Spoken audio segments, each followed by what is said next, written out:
Indifference to indifference.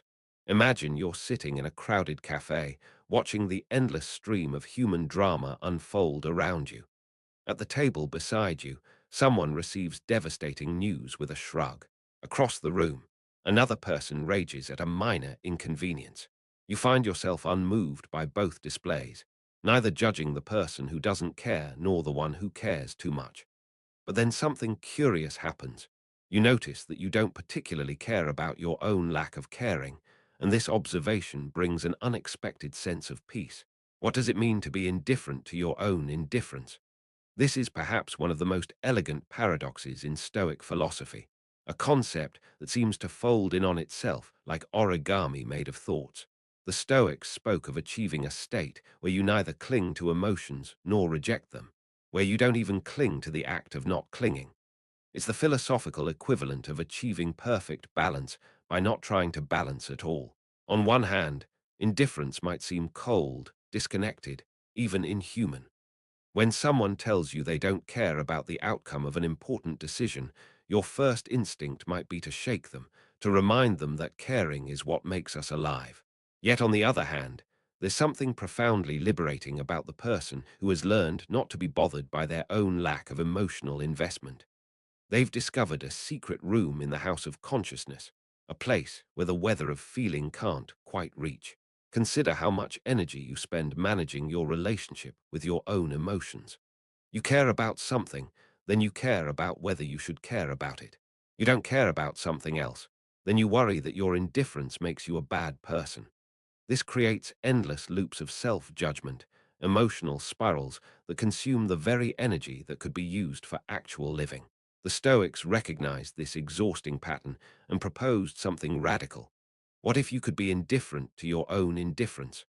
Think of a master gardener who tends their plants with attention but doesn't agonize over every brown leaf.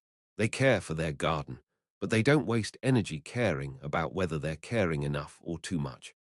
Their indifference to their own level of caring creates a spaciousness that actually allows for more effective action. This is the paradox at work.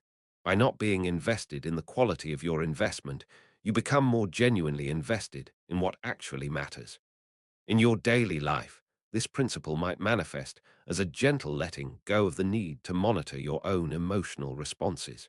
You find yourself unmoved by news that once would have sent you spiraling, and instead of judging this numbness, you simply notice it. You discover that your romantic feelings have shifted, and rather than forcing passion or guilt about its absence, you allow the change to exist without commentary. This isn't apathy. It's a sophisticated form of acceptance that includes accepting your own acceptance. The beauty of this paradox lies in how it resolves the ancient tension between caring and detachment. Traditional wisdom often presents these as opposing forces. Either you care deeply about everything and suffer for it, or you detach completely and risk becoming cold. But indifference to indifference suggests a third path, where you can care when caring serves you and remain untroubled when caring fades.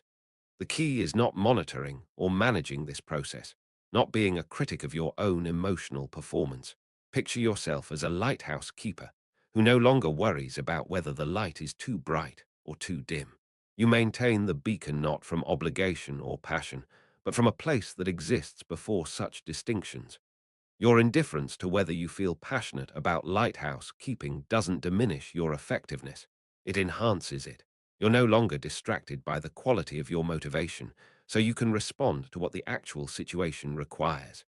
Some nights demand more attention, others less, and you move fluidly between these demands without getting caught in self-evaluation. This principle extends into relationships, where much suffering comes from analyzing and reanalyzing your own feelings. You love someone, then question whether you love them enough. You feel distant from a friend, then feel guilty about the distance, then feel frustrated about the guilt. Each layer of self-consciousness adds weight to what could be a simple experience. When you become indifferent to your own indifference, these loops begin to dissolve. You can love freely when love arises and let it recede when it recedes, without making either state a referendum on your character. The Stoics understood that the mind, left to its own devices, will create problems about problems, complaints about complaints, worries about worries.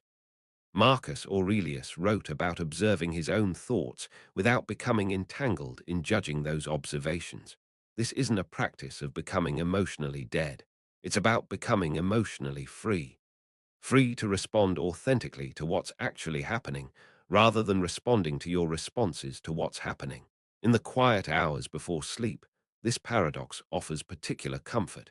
You don't need to care about your day with perfect intensity, nor do you need to worry about whether you cared enough. You don't need to feel grateful with the right amount of gratitude, or relaxed with the proper degree of relaxation.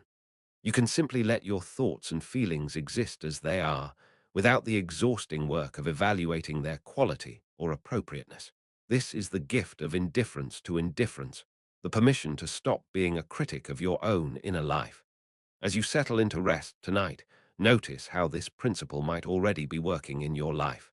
Perhaps there are areas where you've naturally stopped caring about whether you care enough, and in that spaciousness, you've found a different kind of peace.